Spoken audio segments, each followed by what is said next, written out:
This video is sponsored by Tommy Rain, author of the novel Broken Fingers.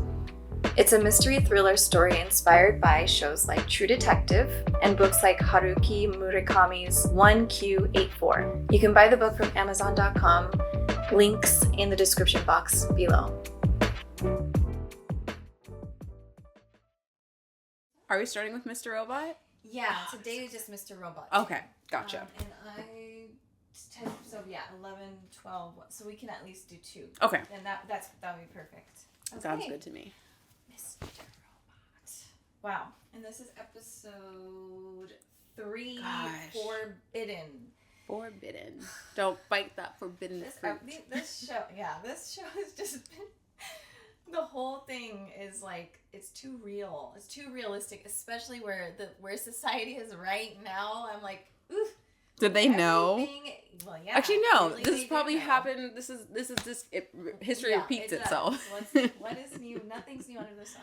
Yeah. Just did that. But yeah, we're here. Yes. We're ready to do this. We're gonna jump into this episode. Again, we are ahead on our Patreon. Full-time reactions are there as well. And we have a lot of new things coming out too, and we're excited for some new things popping up on the channel and on Patreon and just in general. We're trying. We're evolving and we're doing great stuff with it. Yes, and Dimple is still here. Yeah, of course. Dimple. And don't forget homeboy Erwin. Hey.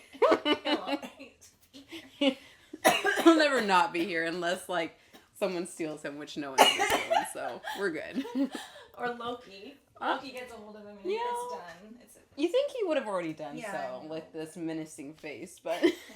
I know, he's just... Sir. I know. Why did I make him look so mean? He's not mean. I don't know. He's just stoic. I mean, he has, the one punch. Oh, him. Yeah, they made him look so his eyebrows are usually like that if we're really thinking about it.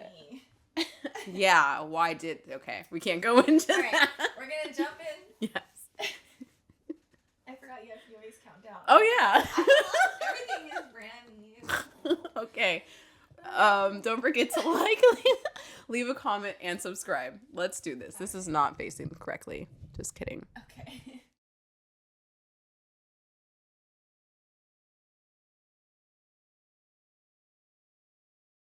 This great episode, but it just makes the stakes are so high. Yeah. The therapist is now involved. This girl could potentially be involved. There's just this was a range just because it's seeing the first or the moment with White Rose and his loved one. I forgot that even happened. It's just there's so much happening, it's just damn, where are your emotions supposed to settle? Yeah. That's true. Oh, that I'd like to hear your thoughts on the beginning and what they went through. I mean, with all of that. It's great because they give these characters a bit of humanity, and it shows that where they came, Gus. When we saw Gus in Better Call, was it in which one did we find his backstory? It was Breaking Bad. Breaking Bad. Yeah.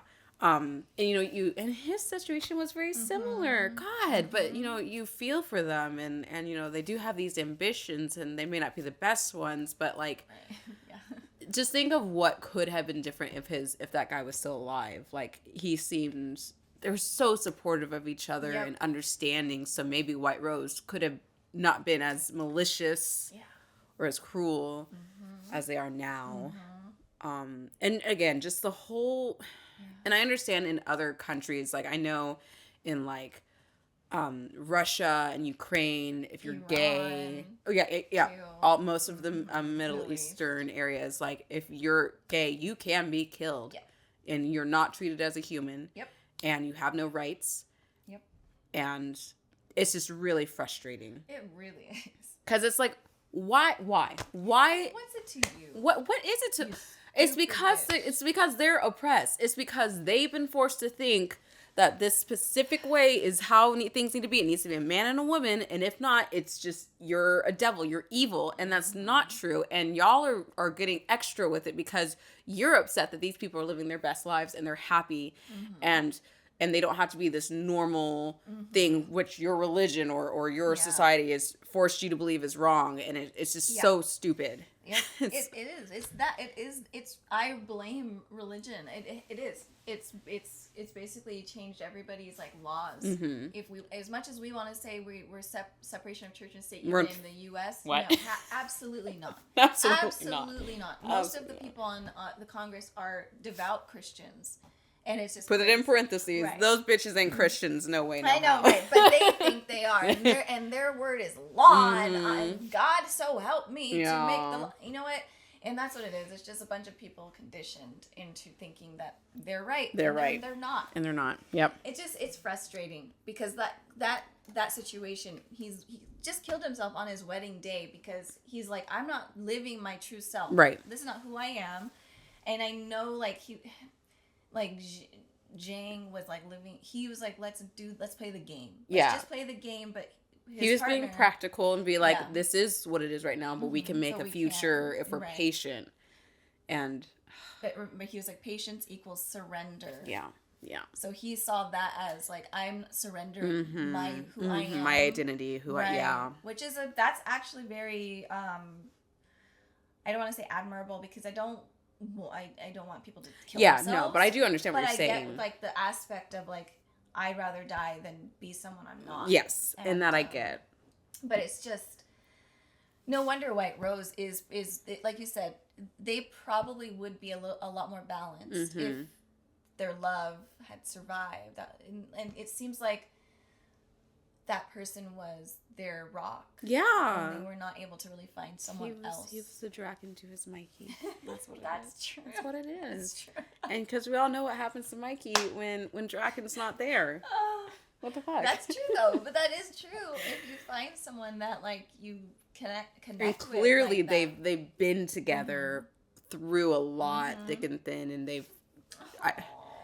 I want to see a movie about just them. Can we please? Just how they met and like got into where they were. But I mean, so that was just very sad. And I see both sides of it because I see many people that are like, I'm not going to back down from my belief. And if I can't have this, what's the point? You know? I see both sides too. I get the patience, the waited out. Because I mean, look, you love each other.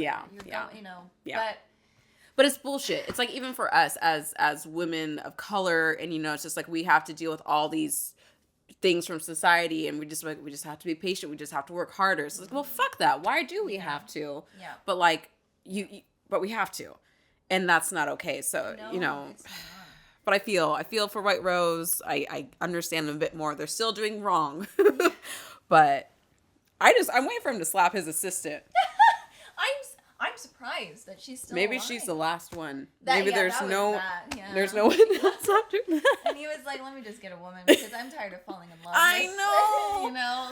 The last guy was so good. I know he did, which is but we didn't really see White Rose's response to that. We didn't. So we didn't know if it was like my heart is broken because this person's gone, or is it like I just got to keep moving on. I mean, I feel like she probably her heart has been cold ever since that moment. Yeah. But I'm sure that's triggering still because I don't know. That is a tough. See, Lenny didn't do that. Lenny was just like, I just want my vacation. I want my sabbatical. Where is Lenny? He's writing his book. He's on a beach somewhere with a Mai Tai, like with the umbrella, pinky up, bitches. Let me sip and touch. The girl's walking by. He's like, put the sunglasses down. I mean, what? I just want to know what. Can we cut to him on a beach somewhere, just living his? That's the finale. He's just the last one alive. They call him back, like, "Hey, I need your help." I'm like, "All right." Okay. Let's go on to Elliot. Yes, Elliot. Yeah, I mean, I don't know. He confuses me so much because, like Darlene says, it's like one step forward, 4 leaps back. And it's like he seems to be doing better, right? But then he's like really cold. He is, and that's what it is. The coldness is there, so it's like. Because it does look like, especially after that last episode where he was a bit more understanding or trying to be a little bit more comfort, but this coldness. I don't know if it's still him trying to protect. But it doesn't make sense because Darlene's here. And you feel like he would be more. Who was it who was saying you need to be more of a leader? I forgot. It was like maybe a couple episodes ago where it's just like, that's why everyone's dead for you, because you're not acting like a leader and all this. So it's just like he really has to learn how to adjust. I don't know. I don't know what he has to do. He's a lone wolf. He does need people's help. Yeah. He really does. I know, and he couldn't have done. Oh, maybe that was Darlene, because she was like, you couldn't have done this without us. Yeah. And our help. Oh yeah, maybe. Yeah, I don't know. No. It was Who was that? Shit. Because he had Angela. He's like Angela, Darlene. Was it? It wasn't Pierce. Who knows? You know what? Everyone's wise. Everyone has wise. They have a little nugget of knowledge. But nonetheless, and even like when he was gonna try and use the drugs against that girl that he just met, and that was just so heartless and cold, and so Mr. Robot really had to step in and ease him into a different. Like there are all these other options. You don't need to just do this one dramatic way to get what you want. Yeah, right. And you know what? Because he listened, or at least that Mr. Robot came in, now he realized that this woman, like, they have more in common than he could have imagined. And well, that's what happens when you open up. It's like he just thinks he has to be this really cold facade because it's like the world's against me and I have to do this to save everyone. And I'm just like, no, like there are ways to reach people and also get what you want. Obviously, he's still using her, but they did have that really good connection there, and hopefully something more will happen. I wouldn't be opposed to something happening with the two. I like it. I like what's going on there. But that's so so she doesn't even have any of those pills in there. It was just the which is crazy. Which is so sad. That's so sad. But that the whole addiction thing, and I won't talk too much because I know this is going long, but it is very. It gets frustrating when people label someone as an addict because they didn't have the right support to deal with something traumatic. And that's something that's been an issue here in the States. I can't speak for the rest of the world, but I'm sure it's, if it's here, it's there.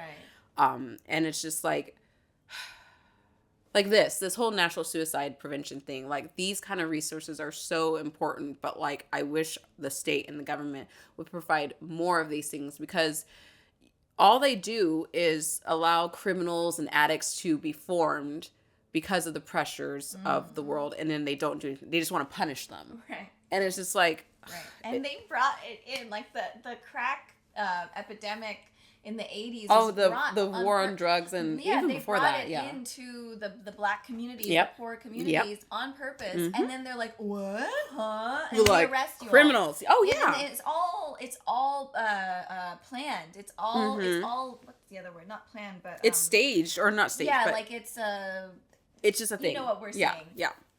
It's just, that's evil. It is evil. It's evil. I wish I could quote this.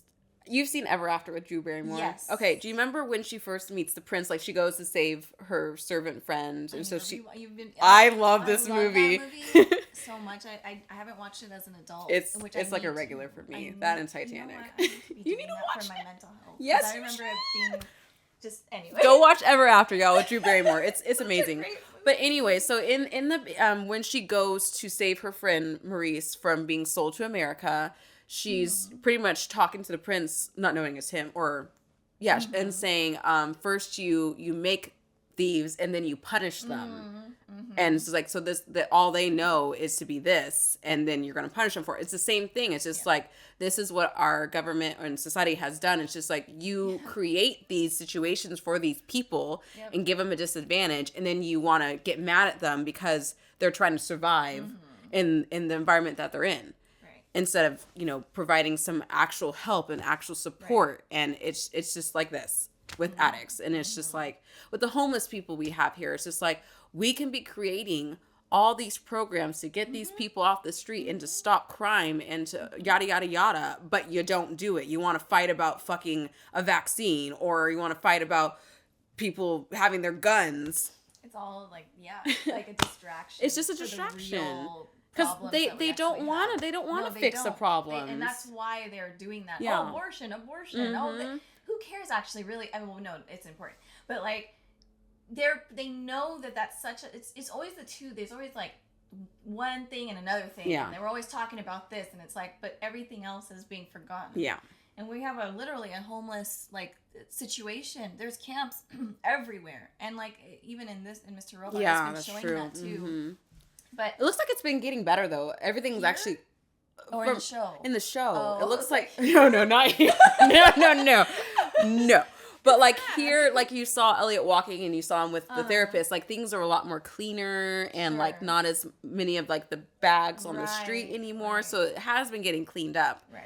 But, you know, again, like it's just they could easily fix all this shit. They can. But it sucks because it's like, oh, if you use, you're going to be your son will be taken away from you, and it's like, this is why. So then you want her to kill herself, and you want the kid to go into the foster system and have a miserable life and not get a proper education, not get a chance at life. Exactly. Not that. Sorry, so if you have been in the foster system, I know many people have been successful from that, but there's been a lot of traumatic things that have happened to kids in the foster system. Many. And it's just because people don't want to put in the work to help them. I care about the babies that are not even... The babies! They're not here yet, but when they're here... Fuck them. What? Huh? Oh, I'm busy. Give this kid a shank. Right. Give that kid a fake gun and let's shoot him. This is what's crazy. Right. I know. It's like obvious. What we're saying is like logical. No duh. It's like no duh, but other people are like, they'll get mad about it. Like, no, it's murder. No, babe, it's not. It's not. And it's again conditioning. Mm-hmm. And again, it's. I love how we get into these talks. I love them so much. And it's just like that's the thing though. It's like so many kids are mistreated, abused, and killed in the system. Yeah. I mean, it's a lot of kids don't really have a chance. No, they don't. If you're system, unfortunately, no offense if you're white, but unless you are a white person that grew up either in middle class to higher, you don't really got a chance. Yeah. You don't. I mean, we do, but life is just so much harder, and we don't get away with nearly as much stuff as someone who's in the higher ups do. And it is a true thing, and I think the reason people get triggered when they hear that is because it's hard for people to see from another person's perspective. Yes, it is. And I, coming from a tumultuous background of, immigrant family and people just trying to live and survive from trauma, like extreme traumas, and then it gets passed down to us, and it gets, that's just how it is.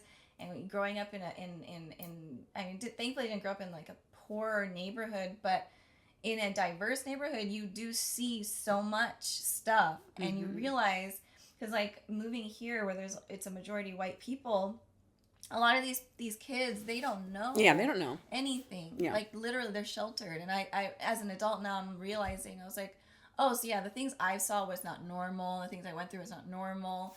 And I'm just like, if you've never walked in this person's shoes, please don't even talk. I know, yeah. Because it's a real thing. It's a real thing. Yeah. And it is frustrating to hear, like, oh, there they go again talking about race. But it's not, I try not to be divisive, because I think we should be able to talk about anything we want and absolutely. have like a conversation and try to understand people. But like, that's just the reality. Yeah. It's just the truth. Well, but it's hard for us not to be or defensive about it, because it's like people aren't willing to understand our thing. Like, even, sorry, we're literally going off, but like when I've talked to you and nothing bad or anything, but I've talked to other people about even being like a darker Black woman, because I've talked to other lighter-skinned women of color, and we do have this similar struggles, but at the same time, I even have more of a struggle, because as a dark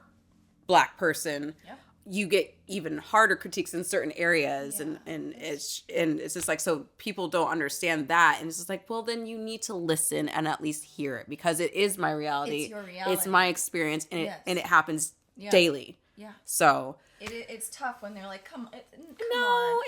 It's not that. I was like, but it is. It is, and it's invalidating someone. It makes people feel crazy. Yeah. That's the yes. You're like, well, so then I guess I am because I'm delusional. Right. But it's true, and I like for me because I am mixed and I can pass or whatever, and I've heard people didn't know I was black, and I've heard some very racist things. Yeah, that's right. You know, so it's like it's a real thing. It's just it is. Yeah. Anyways. That was a fun conversation. But looking forward to seeing what's going to happen next. Clearly, apparently Elliot's got that good D because everyone wants it. Vera wants it. Tyrell wants it. This girl now wants it. So, you know. The family. It runs in the family. It runs in the family. They're good. They're good at what they do. But Vera, is it Vera or Vega? I think it's Vera, which is weird because I keep thinking of like it's a woman's name. Yeah, me too. But I think it's Vera. Yeah. Vera's crazy. It was interesting. The architect. He wants the architect. Right. The last thing I'll say was that he's like, hey, kid. Oh, no. The kid was fine. The kid was good. Lap, son. So what do you think? You should have kept that Santa hat on. Yeah, I know. Come here, kid. Tell me I'll get you something nice for Christmas if you tell me what you see here. He's like, I don't need you, man. God. I don't need this child. The kid has decked out in chains and whatnot. He's the new. Yeah. Jesus. That's not a joke. I'm sorry. No, That's but it's not funny. I don't know what the hell's going on. The chicken and the cocaine. I'm confused. I mean, but that's really a break. I mean, but that's what he did, isn't it? Before. Yeah. What was he doing before? They were putting it in the batter, like the chicken batter. But like before he went to prison, he was also doing. He was the drug. In He was Breaking Bad. For Vera. Because he was doing drugs before he went to prison, right? Because the girl was like, he was distributing. I wonder if he was doing the same thing. Poor chicken. The poor chicken. Thank God they're dead. Yeah. They don't want to feel that. Well, guys, he's like been buried. He's literally like, I'm He's done done. with this conversation. He's been trying. He's like, get me out of here. Oh, All right, guys. that's it. We're gonna jump into the next episode. Thanks for watching. Yeah.